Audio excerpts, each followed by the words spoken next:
Siemaneczko widzowie, z tej strony Godlight. Dziś porozmawiamy sobie nie o samych grach, a o ich ocenach. W ostatnich miesiącach ja zauważyłem, że wiele osób krytykuje właśnie sposób, w jaki recenzenci, czyli w sumie także ja, oceniamy gry. Już abstrahując od rzetelności tych ocen, bo akurat z tym to często jest problem, no to wielu z Was uważa, że oceny dawane właśnie grom są za wysokie. Dużo mówi się o tym, że znakomita większość gier dostaje oceny typu 7, 8, tak, a innych liczb prawie się nie używa.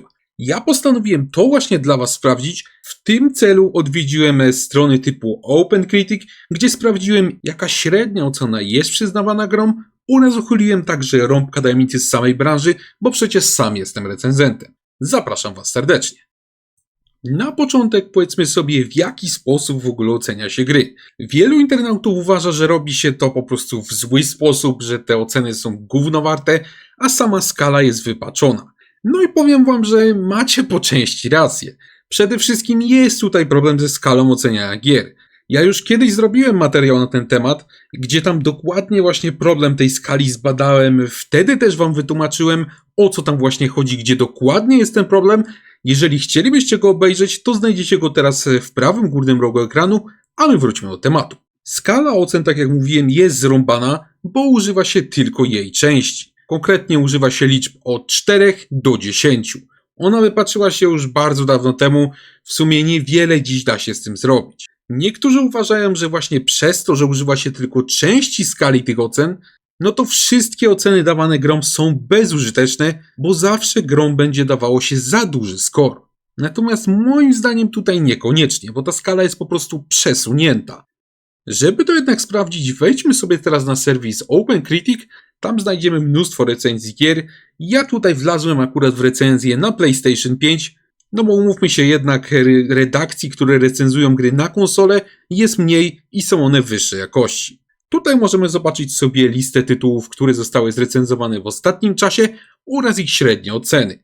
Ocenionych gier na tej właśnie liście, którą Wam pokazałem, jest całe 15. Wziąłem więc kalkulator i policzyłem, jaki wynik miała tutaj średnio każda gra. No i wyszło mi, że 1616 to jest łączny wynik, podzielić to na 15 gier, no i wyszło mi, że średnio gra otrzymywała oceny na poziomie 74 punktów, no albo 7,4 punkta, bo to ta sama skala, tylko podzielona, tak? Niby się to wydaje trochę wysoko, tak? 7,4, no trochę wysoko. Zastanówmy się jednak jeszcze na chwilkę, co to znaczy, że oceny są za wysokie, tak? Że są niemiarodajne. Generalnie, jeżeli żylibyśmy w idealnym świecie, to recenzowane byłyby różne gry, tak? Gorsze, lepsze i średnie, tak? Podejrzewam, że najwięcej tych gier byłoby średnich. No bo nie oszukujmy się, większość gier jest po prostu przeciętna, tak? Czyli jeżeli recenzje byłyby zrobione porządnie, jeżeli oceny nie byłyby zawyżane, no to w takim razie średnia z ocen tych gier powinna wychodzić gdzieś tak w połowie skali oceniania, tak? No to się wydaje logiczne. Tak jak mówiłem, skala ocen jest przesunięta. To nie jest od 1 do 10, tylko od 4 do 10. Do dyspozycji recenzentów mamy w zasadzie tak 6 punktów, tak? Od 4 do 10. Powinniśmy więc się spodziewać, że większość ocen tych gier będzie blisko środka tej skali, tak? Pytanie, gdzie jest teraz środek?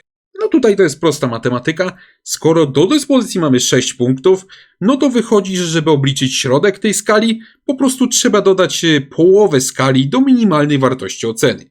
Czyli do minimalnej oceny 4 dodamy 3. Czyli wyszło nam, że środek skali to jest 7. No i teraz pamiętacie tą średnią gier, z którą obliczyliśmy przed chwilą, nie? To było 7,4. Czyli w sumie by wychodziło, że może troszeczkę ci recenzenci słodzą, tak? Ale generalnie oceny gier są blisko środka tej skali, no nie? No i tutaj robi się ciekawie, bo matematycznie rzecz biorąc tak. Natomiast sprawa tutaj robi się dużo bardziej skomplikowana.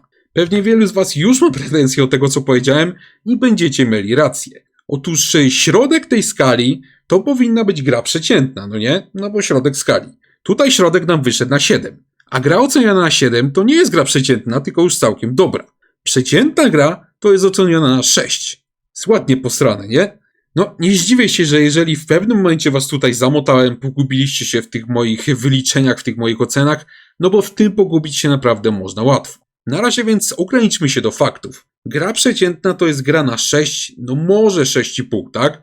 Tymczasem średnia z recenzji gier, którą sprawdziliśmy, wynosi 7,4. Czyli by wychodziło z tego jednak, że recenzenci rzeczywiście zawyżają te oceny, dają je za wysokie. No bo jeżeli te oceny przyznawaliby normalnie, tak, byłyby to różne gry typu gorsze, słabsze, tak, albo też mocniejsze, lepsze gry, no to średnia z tych ocen powinna nam wychodzić gdzieś tak na grę przeciętną, tak? Natomiast tutaj, jak widzicie, jest już znacznie wyżej. No i tutaj jest trochę prawdy, że niektórzy recenzenci te oceny zawyżają. Wiele redakcji, szczególnie takich większych, potrafi rzeczywiście przeginać z tymi ocenami, dają je za wysokie, jakieś IGN-y, jakieś Kotaku, jakieś inne gówna regularnie dają po 8, po 9 grom, które na to po prostu nie zasługują. To oczywiście zasługuje na potępienie, takie gówno redakcje trzeba jak najbardziej krytykować i dla mnie to jest po prostu obrzydliwe. Jednak zauważcie, że takich redakcji, takich gównianych, które podnoszą oceny, pomimo że one są duże, no to w sumie jest ich niewiele. One zawyżają te oceny, natomiast jak finalnie gra dostaje na przykład 50 czy 60 recenzji od różnych redakcji, to te zawyżone oceny od tych 10 redakcji nie mają tak naprawdę większego znaczenia. Po prostu tych ocen jest na tyle dużo, że i tak wynik wyjdzie leciutko podwyższony, jeżeli w ogóle. Pytanie więc, dlaczego te oceny nadal wydają się zbyt wysokie, skoro jak zobaczyliśmy te duże gówno redakcje nie mają na to takiego dużego wpływu? Otóż widzowie, powód tutaj jest bardzo prosty, niekoniecznie związany akurat z samymi recenzentami. Tak jak mówiłem, wiele osób uważa, że średnia ocen powinna być niższa. Wielu youtuberów tutaj się wypowiada, że ci recenzenci to są po prostu chuje, tak? Że im płacą za takie oceny, że my jesteśmy w ogóle do dupy, te oceny są nierzetelne i tak dalej. Natomiast myślę, że mało kto zwraca uwagę na jeden fakt. Pamiętacie, jak my sprawdzaliśmy oceny tych gier na Metacritic, nie? Tam nam wyszło 7,4. Tam tych gier jest dużo, natomiast tam nie ma wszystkich gier, które wychodzą. Na takie serwisy typu OpenCritic, Metacritic i tak dalej wpisuje się tylko te większe i te lepsze gry, albo takie, na które jest hype. Te mało interesujące, te gorsze tytuły, one po prostu w ogóle nie zostają tam wpisane. Wiecie dlaczego tak jest? No bo tego po prostu wychodzi tak cholernie dużo, że nikt się już tym nie interesuje. Ja jako redaktor naczelny Game Only codziennie dostaję nawet po kilkanaście propozycji gier do recenzji, to zalega u mnie setkami na mailu. Ja naprawdę nie żartuję, mam całe stosy tych tytułów, natomiast wiecie jakie to są tytuły, które oni mi przysyłają? Jakieś krótko mówiąc gówna. 90% z tego szajsu, który ja dostaję na maila, to jest jakiś totalny syf, czego ja bym kijem nie tknął. Jakieś multiplayer piksele, jakieś cuda dla dzieci, jakieś różowe ludziki w ogrodzie, jakieś gówno, nie? To jest po prostu najgorsze padło, którym nikt nie chce się zająć. I tutaj dochodzimy do sedna problemu. Otóż tych gorszych gier jest na tyle dużo, że nikt nie robi ich recenzji, bo to nie ma po prostu sensu. Mnie zrecenzowanie dla was gry zajmuje czasem nawet tydzień czasu. To jest dogadanie się z wydawcą takiej gry, żeby to podesłał. Muszę tą grę potem przejść, potem muszę zrobić recenzję dla was, zmontować to wszystko i wrzucić dla was na YouTube'a. Jeżeli ja od razu widzę na wstępie, że gra wygląda jak gówno, to po prostu wybieram do recenzji tytuł, w jakim ja widzę większy potencjał, tak? Tamtego olewam. A robię to dlatego, żeby ten tytuł też was po prostu zainteresował. Te kiepsko wyglądające gry po prostu się olewa, bo ich recenzowanie nie ma sensu. No i teraz dochodzimy do sprawy średniej ocen gier na Metacritic. Skoro te gówniane gry, tak jak mówiłem, się olewa, nie robi się ich recenzji, no to siłą rzeczy na takie portale właśnie jak OpenCritic trafiają tylko te lepiej rokujące gry. Skoro są lepiej rokujące, no to podejrzewam, że będą generalnie powyżej przeciętnych. Przeciętna gra to, tak jak mówiłem, jest 6, powyżej przeciętnej no to będzie 7. Średnia z tych ocen wyszła nam 7,4, czyli wszystko by się zgadzało. Tak więc widzicie widzowie, szkopuł tkwi właśnie w tym, że my, recenzenci gier, nie recenzujemy po prostu tych gówniano wyglądających gier, bo nie chcemy na to tracić czasu. Średnia z tych ocen gier jest wyższa, bo gry, za które my się już bierzemy, rokują przynajmniej nieźle, inaczej byśmy się za nie brali. No i tyle, tajemnica rozwiązana. I żeby była jasność, ja w żaden sposób nie wybieram tych gówno redakcji, o których mówiłem, które wlepiają wysokie oceny, bo tak jak mówiłem, takie redakcje są i jak najbardziej trzeba je krytykować, bo są gówno warte. Jak się jednak sami przed chwilą przekonaliście, to generalnie te wyższe oceny w grach, ta średnia z tych ocen wychodzi większa, po prostu dlatego, że słabych gier się nie recenzuje. Odpowiedzmy sobie więc na pytanie, czy oceny gier w mediach są zawyżone.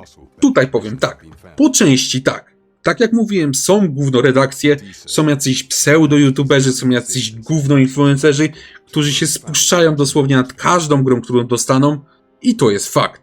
Jednak, tak jak mówiłem, nie ma to aż takiego dużego wpływu na samą średnią z ocen, bo często recenzji gier jest nawet kilkadziesiąt, a to dlaczego średnia z nich wynosi 7,4, to już powiedzieliśmy sobie przed chwilą. A wy widzowie, dajcie proszę znać, czy waszym zdaniem oceny gier są mocno zawyżane i niemiarodajne. Czekam na wasze odpowiedzi, jak zawsze chętnie z wami pogadam. Jeżeli byście chcieli mnie zapytać o jakąś sprawę związaną właśnie z recenzowaniem gier, to też proszę śmiało walcie, bo ja tak jak mówiłem, gry przecież recenzuję, także możecie się dowiedzieć z pierwszego źródła. Dziękuję wam bardzo za obejrzenie tego filmu. Jeżeli on się wam podobał, to zapraszam was serdecznie do obserwowania kanału, bo takie filmy będą się na nim pojawiać regularnie. Gorąco dziękuję też wszystkim wspierającym kanał. Jestem wam bardzo wdzięczny za okazaną pomoc. Dzięki właśnie waszemu wsparciu przygotowywane filmy na kanale mogą być jeszcze lepsze. Także dzięki panowie, pozdrawiam i trzymajcie się.